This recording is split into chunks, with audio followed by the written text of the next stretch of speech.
Great-grandfather Thomas Benjamin McLay was the ninth child of John and Helen McLay, born in Hawkesbury or Waikouaiti in 1878. He lived through a time of great change, invention, sacrifice, loss and revival in New Zealand's history. He is one of the more colourful characters within the earlier McLay generations. Although always known as Grumpy by his family, this term is probably a child's corruption of Grandpa. He was known as a genial, outgoing person who could turn on a radiant smile and a joke at the slightest encouragement. Thomas married Helen Ida Grinnell, or Nellie, in 1903, and together they raised 3 children. Grumpy was a most interesting subject to research. However, there have been a number of discrepancies within his story. The most notable of these was his actual date of birth. Thomas Benjamin McLay was born in Waikouaiti on the 6th of March 1878. It is the date that appears on his headstone and also in the McLay family tree 1979, where it is listed on more than one occasion. However, there have been a number of other documents that have the date as 6th of March 1879 or even the 6th of March 1880, and these include some of Thomas's military records. The reasons for this are unknown.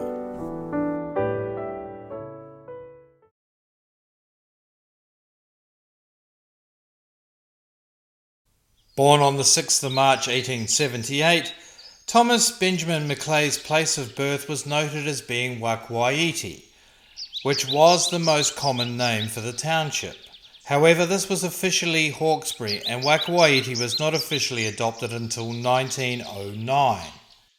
It is more than likely that Thomas was born at home, in Multan House, Henry Street. There he started life with his parents John and Helen McLay, and his 8 older brothers and sisters, aged between 2 and 15.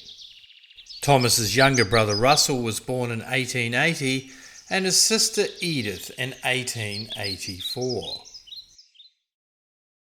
Not long after Thomas's birth, the New Zealand colony slipped into a long economic depression, blamed by many on the over-ambitious borrowing program by then colonial treasurer Julius Vogel.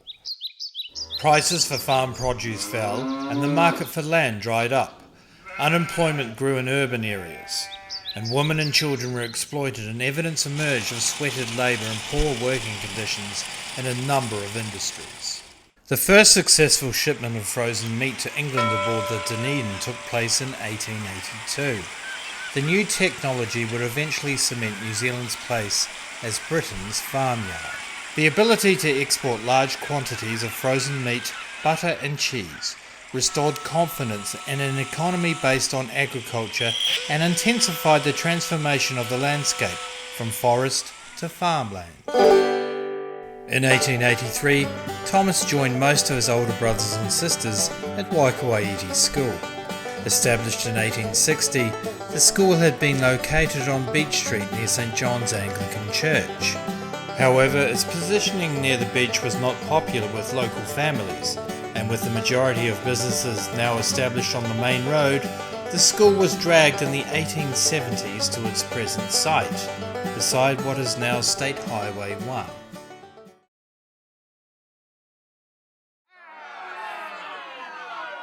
The 1890 general election proved to be one of the most significant in New Zealand's history. It took place against the backdrop of the country's first big nationwide strikes, after workers at ports around the country walked off the job in support of Australian unionists.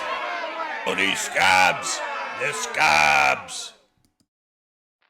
The outcome of the election became clear when Parliament met in early 1891.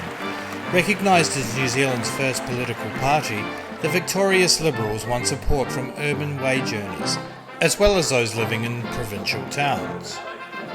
The Liberals were led initially by John Ballance, and following his death in 1893, by the larger-than-life Richard John Seddon, known as King Dick. He dominated the New Zealand political landscape for 13 years, with the Liberals remaining in power until 1912. Their economic and social reforms and their egalitarian rhetoric continued to shape the political agenda well into the 20th century.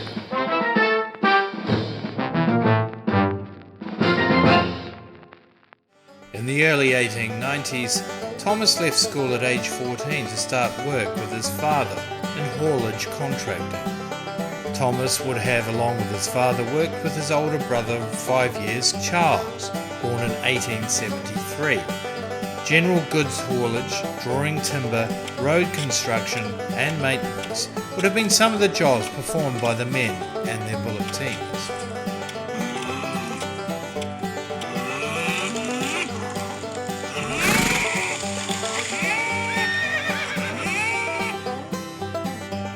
The mid to late 1890s saw Thomas begin work mustering and as a rabbiter in the eastern North Otago and South Canterbury areas.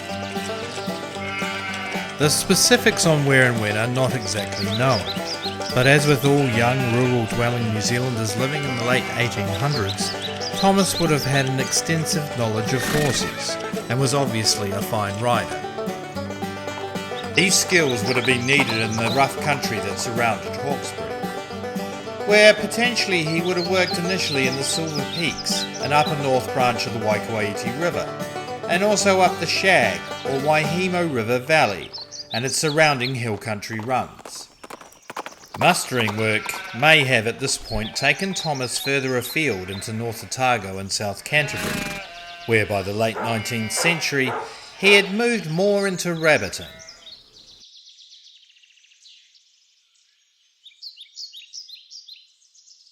It is also mentioned briefly in a news article on Thomas from the 7th December 1962 that he worked among Maori a lot in his early days and could speak a bit of Maori. Yeah, that's right. I could speak a bit of Maori back in the day. Yeah. Some of those buggers were truly superb riders, like they've been born in the saddle. Superb. Rabbits were first introduced into Otago from New South Wales in 1838, but died out as they found the environment too harsh and inhospitable.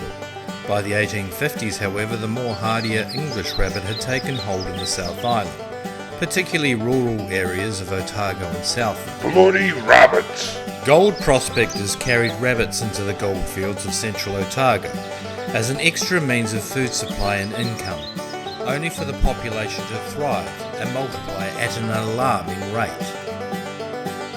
So it was in the latter years of the 19th century that the occupation of full-time rabbiter was born.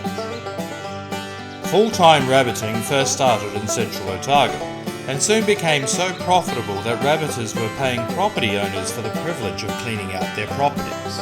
Bloody rabbits!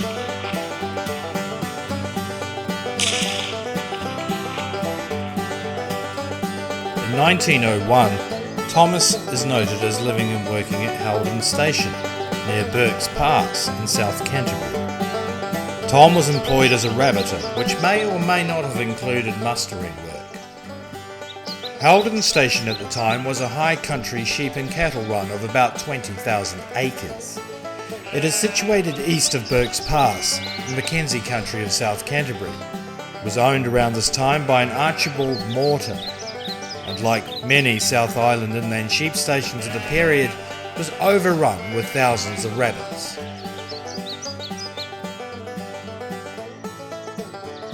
It is at Howden that Thomas remained prior to his enlistment for the South African War in 1902.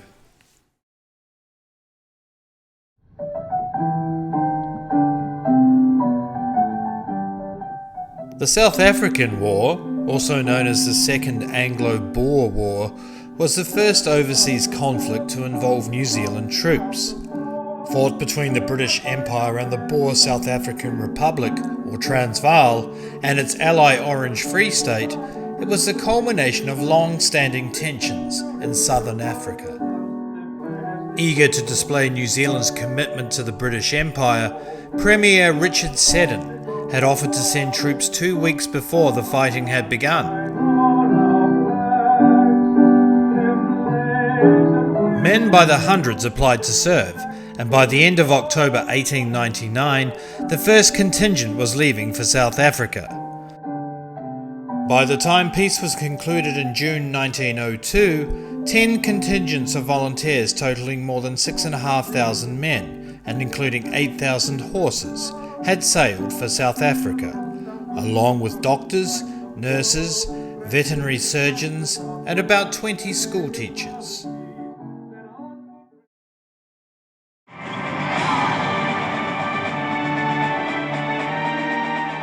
This amazing footage, filmed in January 1900, depicts the second contingent undergoing training and riding skills tests at Newtown Park in Wellington.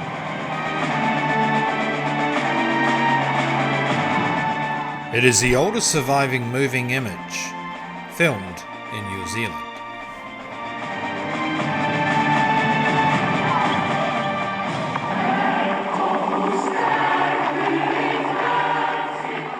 The New Zealanders who served in South Africa not only had to endure the stress of combat, but also the harsh climate and landscape of southern Africa, particularly on the open uplands known in Afrikaans as the veld. Because their success relied upon mobility, the New Zealand soldiers carried only limited supplies. Water was scarce, rations meagre, and the isolation from support and medical treatment when wounded meant infection was a constant threat in the unsanitary conditions.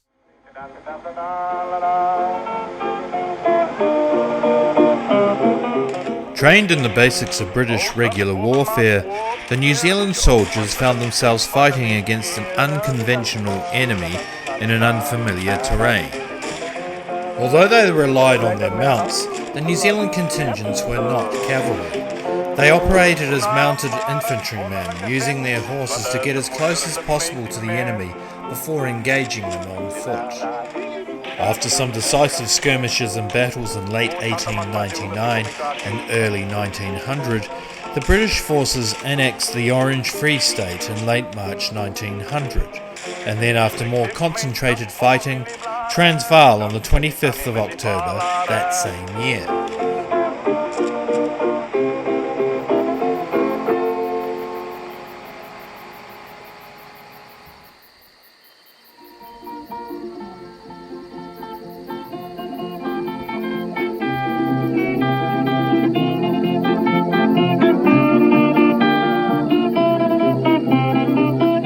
Following the annexation of Transvaal, the conflict in South Africa entered a second phase, guerrilla war.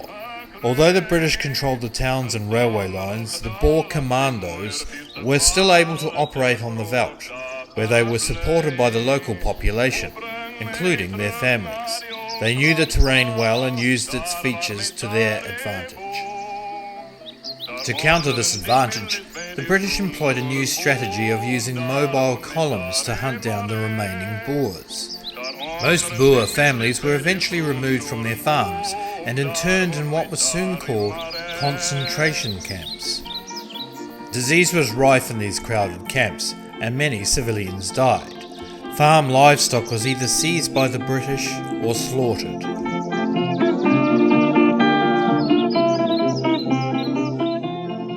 Towards the end of 1901, General Lord Kitchener, the British military commander in South Africa, devised a new tactic. Rather than remove the women and children to camps, the British would leave them in the ruins of their former farms, so they would become a burden on their menfolk.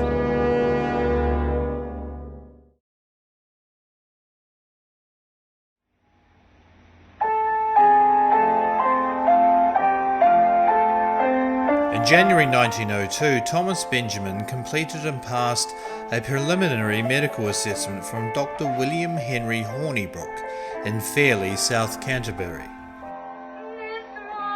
Initially hoping to gain selection for the 8th Contingent South Island Regiment that departed Lyttelton on the 8th of February 1902, Thomas was overlooked, but later on the 17th of February was enlisted in Dunedin, number 7665, Private Thomas Benjamin McLay joined the New Zealand 9th Contingent, South Island Regiment, C Squadron.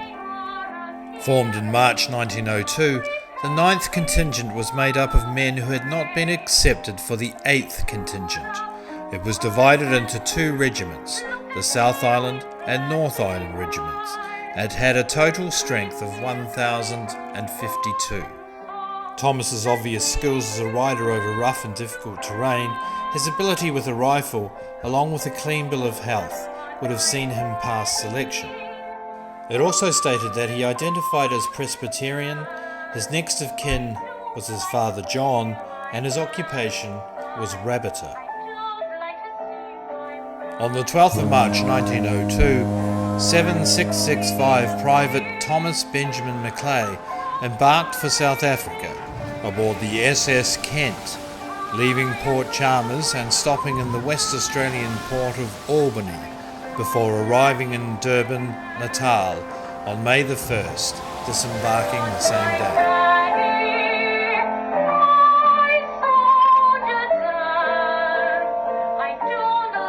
With no detailed information available regarding Thomas's service in South Africa and the fact that the war ended at the start of June, it is assumed that he saw little of any real combat action.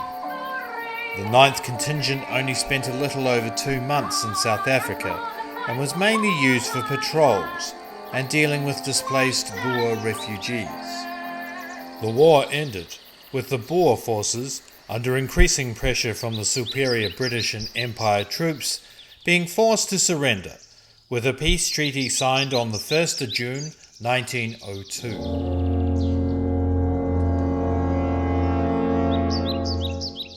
The last New Zealander to die in action was Lieutenant Robert McKeach of the 9th Contingent on the 4th of June 1902, 4 days after the signing of the peace treaty. McKeach was shot and killed after he and Lieutenant Henry Rain rode out into the countryside to hunt. They were confronted by 3 Boers who refused to believe that the war was over. Rain escaped after killing one of the Boers and wounding the other 2.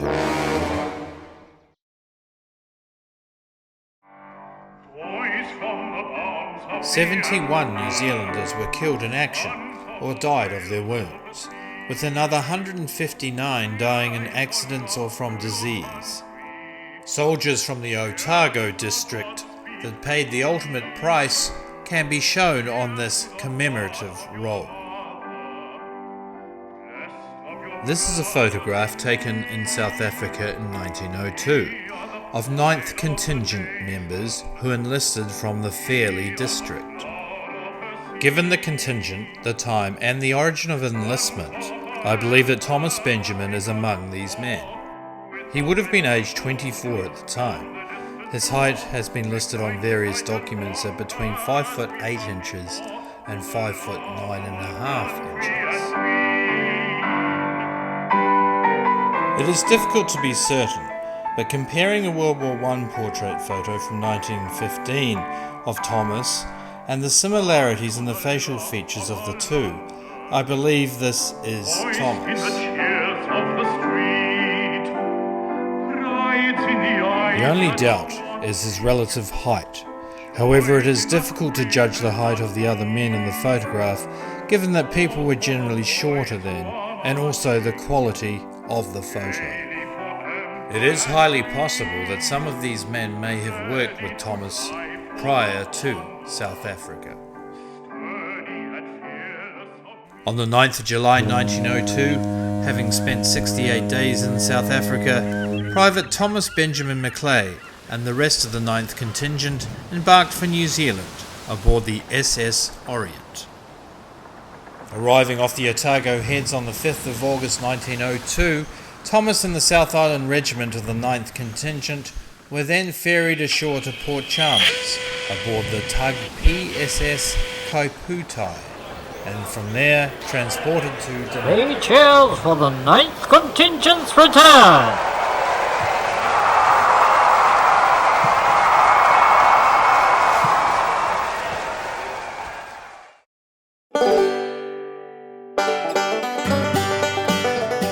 The years following Thomas's return to New Zealand are largely undocumented, apart from his marriage to Helen Grinnell and the subsequent birth of their 3 children.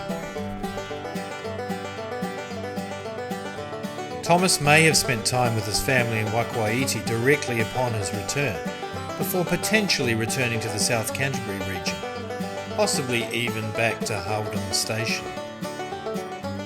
When and where Thomas met Helen Grinnell is not known, and whether they met prior to Thomas's involvement in the South African War is also uncertain.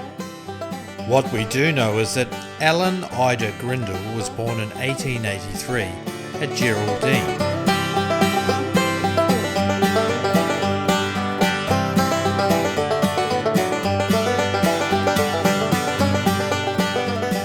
Helen's parents and my great-great-grandparents were Thomas Grinnell, born in 1846 at West Dean, Gloucestershire, and Helen Allen Jones, also born in Gloucestershire. Thomas Grinnell and Helen Jones were married in Colford, Gloucestershire, at the Baptist Chapel on the 29th of July 1872, before immigrating to New Zealand in 1876 aboard the ship Camperdown.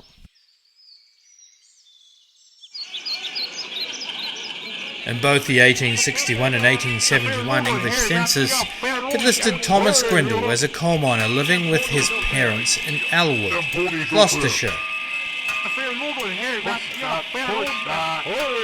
meaning he was working as a miner as young as 15. Upon arrival in New Zealand, the family settled in the Geraldine area of South Canterbury. Helen was the younger sister of James Grinnell, who married one of Thomas's older sisters, Elizabeth Esther McLay. James worked for the agricultural department in the Mackenzie country in Geraldine, where he looked after experimental plots and maintained the government rabbit-proof fence, which stretched from Coorau to Mount Cook, and was intended to keep Otago rabbits out of Canterbury. After transferring to Geraldine, James obligingly went back to do a job unaided for the agricultural department, and was tragically drowned in the Tekapo River at Grays Hills in 1936.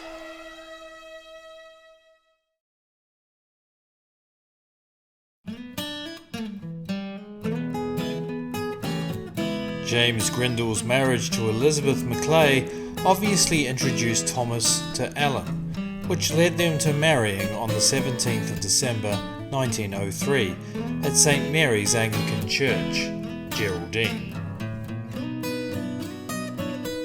In 1903, Thomas and Helen McLay are listed as residing in Hawkesbury, or Waikouaiti.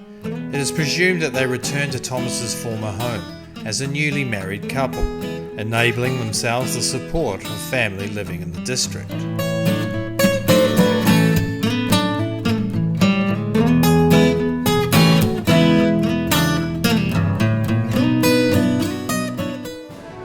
On the 8th of March 1904, Thomas was awarded and received his Imperial South African War Medal for his service in South Africa, also clasps for South Africa 1902 and Transvaal. The medal would have been Queen Victoria's Medal for South Africa. Thomas Russell McLay, Thomas and Helen's first child, and my grandfather was born on the 22nd of March 1904 at Waikouaiti, 4 months after their marriage.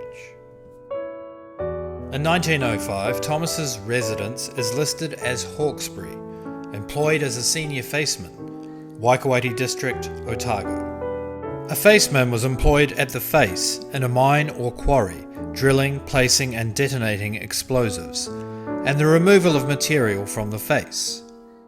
Who Thomas worked for and exactly where is not listed. It is possible that he worked for the Shag Point coal mine, situated just north of Palmerston. This was quite a large operation at the time.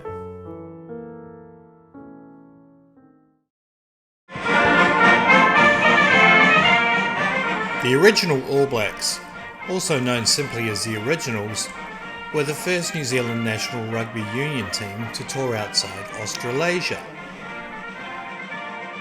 They toured the British Isles, France and the United States of America during 1905-1906. Led by Dave Gallagher, they defeated every English side that they faced, including a 16-3 victory over English county champions Durham. They defeated Scotland, Ireland and England with the closest of the three matches their 12-7 victory over Scotland. The team's only loss of the tour was a 3-0 defeat by Wales at Cardiff Arms Park. A try claimed by winger Bob Deans was not awarded by the referee and later became a subject of controversy.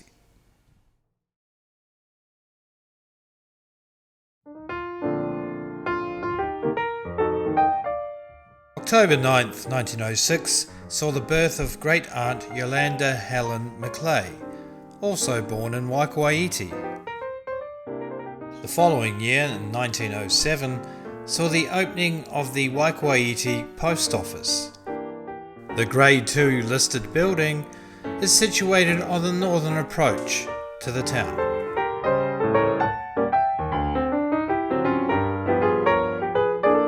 In the following years, Thomas and Alan moved their family back to the South Canterbury area. The reason for and employment during this time is unknown. By 1911, Thomas and family are listed as living in Ashburton in mid-Canterbury, with Thomas employed as a labourer. It is highly likely that he had begun work on the railways by this time, but this is unconfirmed. The railway network in the South Island was reasonably developed by 1910, which can be demonstrated by this map. There were, however, two notable exceptions. The first being the main North Line between Christchurch and Picton, with its construction becoming one of the longest projects in New Zealand history, with completion finally occurring on the 15th of December 1945, when both northern and southern ends met in Kaikoura.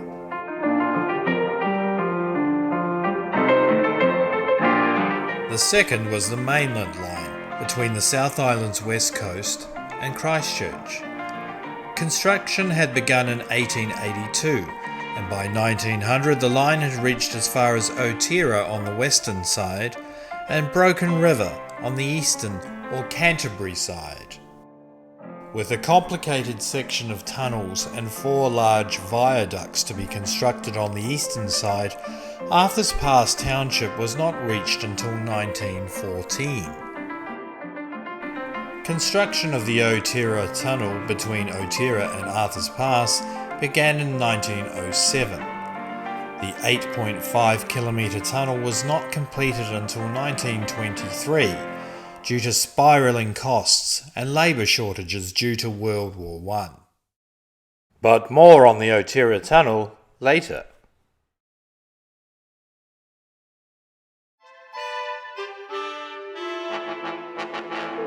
On the 17th of October 1911, Thomas filed for bankruptcy in Ashburton.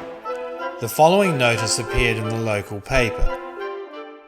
In the Supreme Court, holden in Christchurch, notice is hereby given that Thomas Benjamin McLay of Ashburton, labourer, was this day adjudged bankrupt, and I hereby summon a meeting of creditors to be holden at my office on Tuesday, the 24th day of October 1911, at 11 o'clock a.m. John Davidson, Deputy Official Assignee, October the 17th, 1911. The particulars pertaining to Thomas's situation and the reasons for bankruptcy are unknown, other than the fact that it occurred and notice of this appeared in print.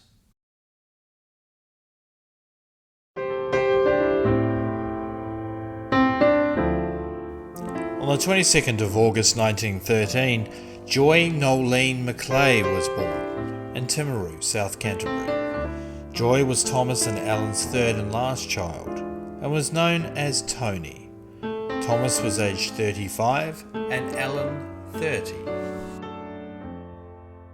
After her children were born, Ellen changed her first name to Helen, possibly in honour of her late mother, Helen Grinnell, who had passed away in 1890, aged 39, and was known from then on as Helen Ida McLay, or as Nellie or Ninny within family circles.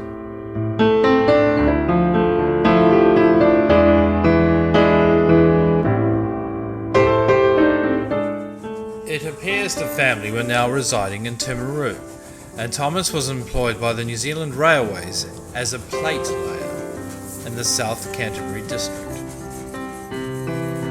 A plate layer, fettler or trackman is a railway employee who inspects and maintains the permanent way of the railway, usually under the charge of a foreman called a ganger. The term plate layer derives from the plates used to build plateways, an early form of railway. Inspecting and maintaining the track, including all its component parts such as rails, sleepers, fish plates, bolts, etc., are the chief responsibility of the plate layer. Their duties also include greasing points and generally watching for wear and tear.